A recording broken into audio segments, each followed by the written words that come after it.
کیا آپ پاکستان کی پہلی لائسنس یافتہ کمرشل پائلٹ شکریہ خانم کو جانتے ہیں؟ کہتے ہیں کہ کچھ لوگ اپنی منفرد سوچ اور عزم سے دنیا کے لیے مشعل راہ بن جاتے ہیں۔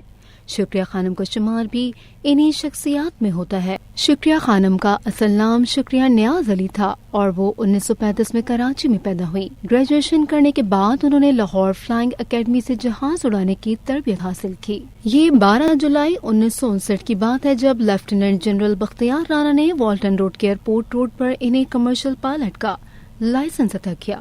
مس شکریہ نیاز علی، جو کہ بعد میں شکریہ خانم کے نام سے معروف ہوئی، پاکستان میں ہوا بازی کا کمرشل لائسنس حاصل کرنے والی پہلی خاتون تھی۔ اس دور میں PIA کے قوانین کے مطابق خواتین کو مسافر بردار جہاز اڑانے کی اجازت نہیں تھی، اسی لیے انہیں گراؤنڈ انسٹرکٹر کے طور پر PIA میں ملازمت دی گئی، جہاں وہ تربیت حاصل کرنے والے پائلٹوں کو پڑھایا کرتی تھیں۔ ان کے تربیت یافتہ ہوابازوں میں نہ صرف پاکستان بلکہ نیپال، بنگلہ دیش، بحرین، کویت، سعودی عرب، ایران، عراق، یمن، انگلینڈ، فرانس، امریکہ، چین، اردن، صومالیہ، سوڈان اور متحدہ عرب امارات کے پائلٹ بھی شامل ہیں۔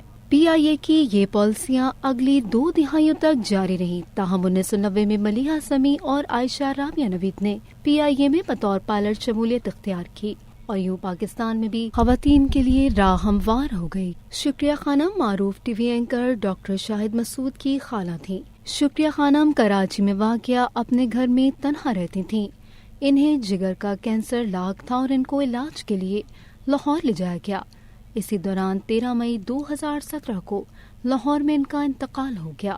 شکریہ خانم نے جو خواب 50 کی دہائی میں دیکھا تھا، اس کی تعبیر اب دوسری پاکستانی لڑکیوں کو مل رہی ہے جو PIA کے مسافر بردار طیارے اڑا رہی ہیں۔